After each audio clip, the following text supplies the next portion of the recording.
आपके भरोसे पर खरे उतरकर हमने पूरे किए हैं 3 साल।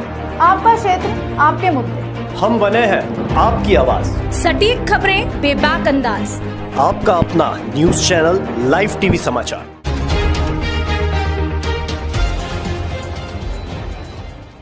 नमस्कार, मैं हूं कनुप्रिया सत्तन और आप देख रहे हैं लाइव टीवी समाचार। आइए नजर डालते हैं आज की कुछ खास खबरों।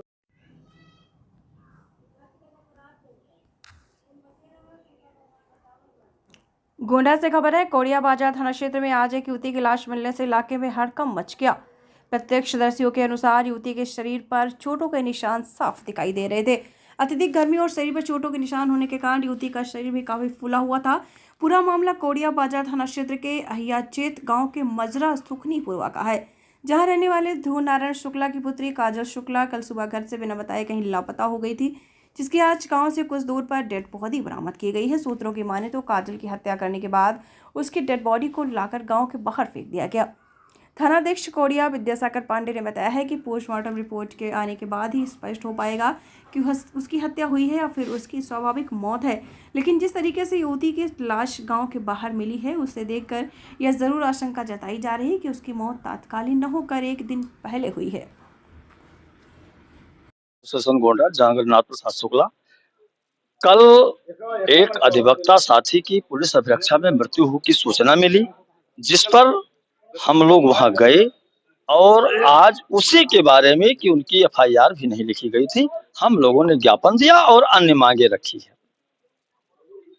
जैसे कि पुलिस बता रही थी, आप लोगों का आरोप है कि पुलिस उनका है कि खुद को पिए, तो फिर आखिर पुलिस अभिरक्षा में पाए कहाँ? इस बिंदु पर तो पुलिस ही बता सकती है, क्योंकि मैं तो अपने घर रहता हूं, मैं काम करता हूं, वो उनके कस्टडी में है। इसकी जानकारी तो पुलिस ही बता सकती है और पुलिस तब बताएगी और इस सारे मामलों की जांच पड़ताल तभी होगी जब प्रथम सूचना रिपोर्ट दर्ज होगी। प्रथम सूचना रिपोर्ट दर्ज होगी, जो भी न्यायिक जांच होगी, उस जांच में सारी चीज दूध के दूध पानी के पानी अलग हो जाएंगी।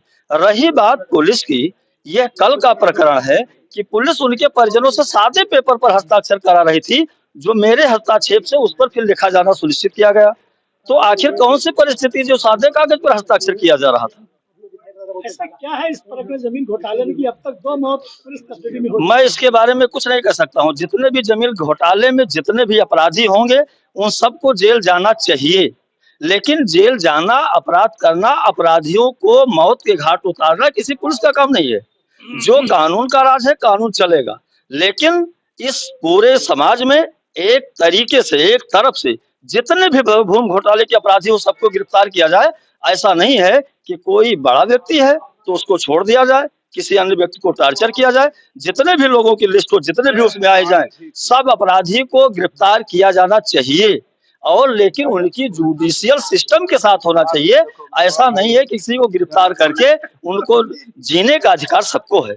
जब तक उसकी मृत्यु नहीं हो जाती है तब तक उसको जीना चाहिए, और जीने के लिए जितने भी सुविधाएं हैं वो हमारे पुलिस रेगुलेशन एक्ट में है। उसको भोजन चाहिए, उसको दवाइयां चाहिए, उसको इलाज चाहिए।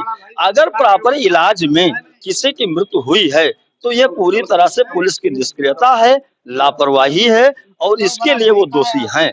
क्या ये मानते हैं कि पुलिस की ही कमी की वजह से तरीके से घटना घटी? हम मानने वाले कौन होते हैं? मैं तो एफआईआर, जो मुझे जानकारी है, एफआईआर होगी, उसकी जांच होगी, जांच में जो आएगा दोषी होगा उसके खिलाफ कार्रवाई होगी। तो एसपी ने तीनों लोग निलंबित तो कर दिया है। ये पुलिस ने माना कि वह लोग दोषी हैं और प्रथम दृष्टया उनके विरुद्ध अपराध पाया गया। इसके बावजूद हमारी एफआईआर लिखे जाने में विलंब क्यों हो रही है, इसका कारण हमारे कप्तान साहब भी बता दें, क्योंकि हम तो मांग रख सकते हैं, हम तो एप्लीकेशन दे सकते हैं। इसी को लेकर आपने डीएम को ज्ञापन दिया? डीएम को ज्ञापन दिया है, उनके परिजनों ने कप्तान को दरखास्त